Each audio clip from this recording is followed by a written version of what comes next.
Momen Mike Tyson ibadah umroh bareng DJ Khalid terharu hingga menangis. Postingan DJ Khalid menjadi perhatian jutaan warganet karena memperlihatkan momen ibadah umroh di Tanah Suci Mekah. Ini adalah kali kedua DJ Khalid ibadah umroh, akan tetapi kali ini spesial karena dia melakukannya dengan Mike Tyson. Lebih dari 1,5 juta warganet menyukai postingan DJ Khalid yang dia sematkan di akun Instagramnya. DJ Khalid baru-baru ini membagikan momen ketika dirinya ibadah umroh bersama legenda tinju Mike Tyson yang kini menjadi mu'alaf. Pria berdarah Palestina itu menjalani ibadah umroh untuk kedua kalinya.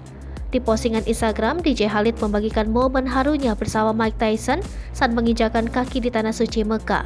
Dalam video tersebut terlihat keduanya tak kuasa menahan air mata ketika memandang kiblat umat muslim tersebut. Setiap berada di Mekah, DJ Khalid mengaku ingin berdoa sebanyak-banyaknya sekaligus mengungkapkan rasa syukur ke Tuhan Yang Maha Esa. Terlihat dalam video yang diunggahnya, ia sempat membuka maskernya untuk mengikuti tarbiyah yang dilafalkan oleh pemandunya. Sebagai tambahan, Mike Tyson merupakan mantan petinju profesional asal Amerika Serikat yang menjadi mu'alaf ketika di balik jeruji besi. Ia dipenjara pada 1992 atas hukuman kasus pemerkosaan. Selama di penjara, Mike Tyson menghabiskan waktunya untuk mempelajari Islam dengan membaca buku-buku tentang ajaran agama Islam. Mengutip informasi yang pernah diterbitkan laman Bola Sport, Selasa 24 Agustus 2021, legenda tinju kelas berat dunia Mike Tyson mengaku bisa melihat setan ketika berada di tempat ibadah setelah menjadi mu'alaf. Pernyataan mengejutkan terlontar dari mulut mantan petinju kelas berat dunia sekaligus seorang legenda Mike Tyson usai memutuskan untuk mu'alaf.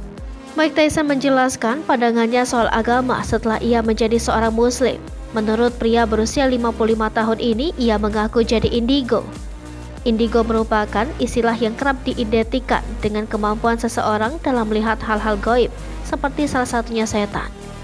Hal itulah yang diakui Tyson setelah dirinya memutuskan menjadi mu'alaf. Ia mengaku menjadi lebih sering melihat setan. Pengakuan ini diungkapkan Tyson dalam sebuah wawancara di radio Sirius XM pada 2013 silam. Ia juga menjelaskan bagaimana seharusnya manusia berhubungan dengan Tuhan. Memutuskan menjadi mu'alaf setelah masuk penjara pada 1992 sampai 1995, Tyson juga memiliki nama muslim, yakni Malik Abdul Aziz. Mantan petinju kelas berat berjuluk si leher beton ini juga mengaku sangat bersyukur bisa menjadi seorang muslim. Tyson pensiun pada 2005 usai menelan kekalahan dari Kevin Martin McBride. Karir tinju profesionalnya tamat pada saat itu. Namun aksinya di atas ring tinju tak berhenti sampai di situ. Pada 2020, si leher beton kembali beraksi meskipun hanya dalam laga eksibisi.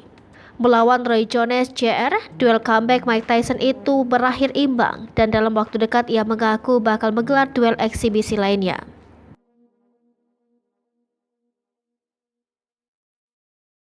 Hai pemirsa Sri Popo TV, jangan lupa komen, like, dan subscribe serta tonton terus berita-berita terupdate lainnya ya.